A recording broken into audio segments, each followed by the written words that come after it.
Thank you, Greg. Paula Gonzalez was born in Albuquerque, New Mexico, and she was born to two teachers as parents, but she grew up on a farm. For any of you who know Richard Rohr's Center for Action and Contemplation, that was her family home. And at an early age, she was engaged with a lot of things on the farm and developed a real love for the earth.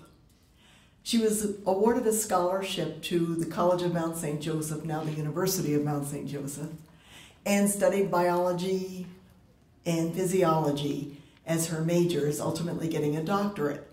She then went on to teach for a number of years in those fields.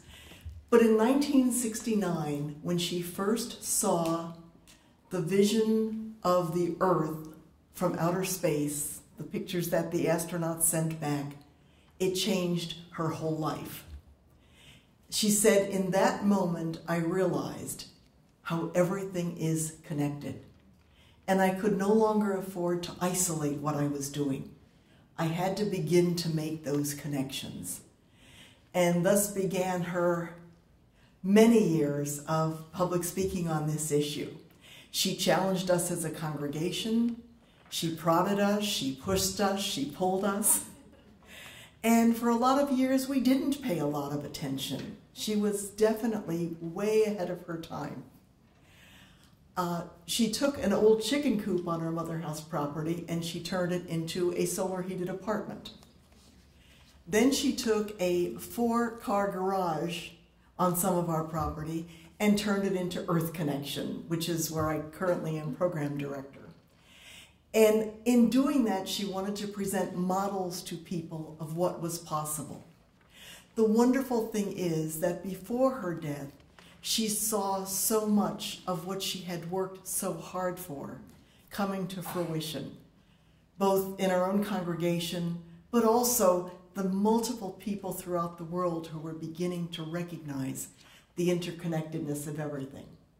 And certainly one of the highlights for her was Pope Francis's encyclical Laudato Si, where he says 14 times, everything is connected. And I was privileged to be with her both the day before she died and when she died. And she just looked at me and she said, it's okay, I can go now because others are taking my place. And so she has left for us a wonderful message, also a tremendous challenge. And I thank all of you for being here and to Ohio Faith and Interfaith Power and Light for giving this award in her name. Thank you very much.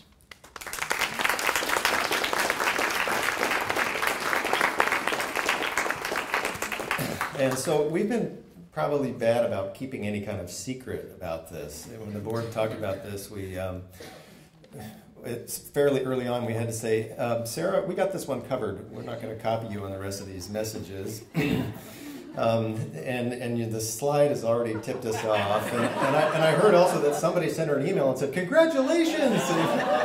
So anyway, so it's not, so if you haven't figured it out yet, I'll draw it out just a little bit more just for dramatics. Our winner of this award, the first annual or first ever award, was also a founder of OhIPL. We talked about Paula was sort of the attraction, and Paula and Keith Mills were the co-founders, we say, but there were 4 people who sat at dinner at a solar energy conference, and I'm pretty sure that the one who set the table and made the reservation, sort of, if you will, was our award winner.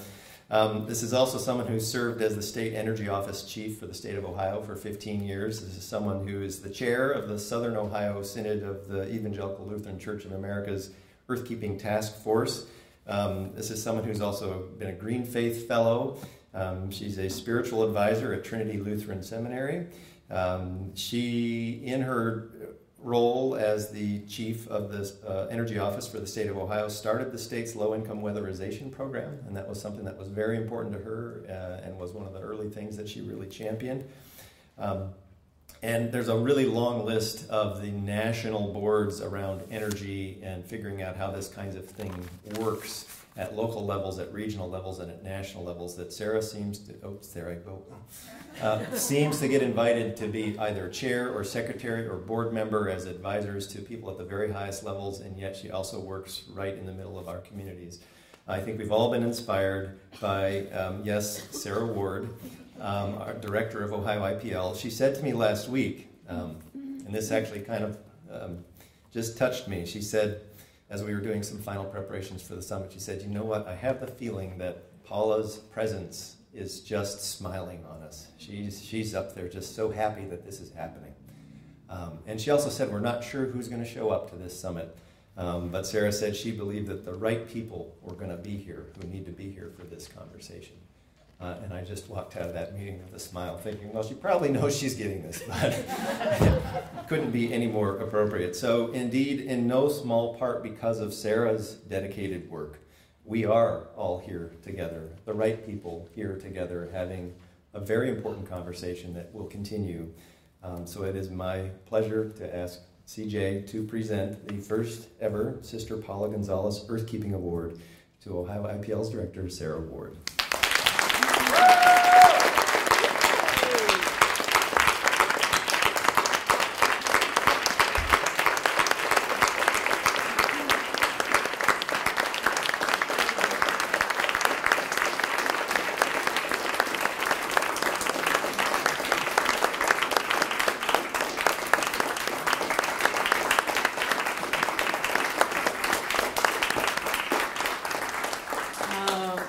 Just very few words. What's really cool is this is recycled glass. I love this. Oh, thank you so much. This work that we all do, for all of us, there's probably a champion in our lives, and certainly Sister Paula is mine and will continue to be a mentor and a soul sister. So it is really a deep honor for me to receive this and just to be among all of you today. So thank you so much.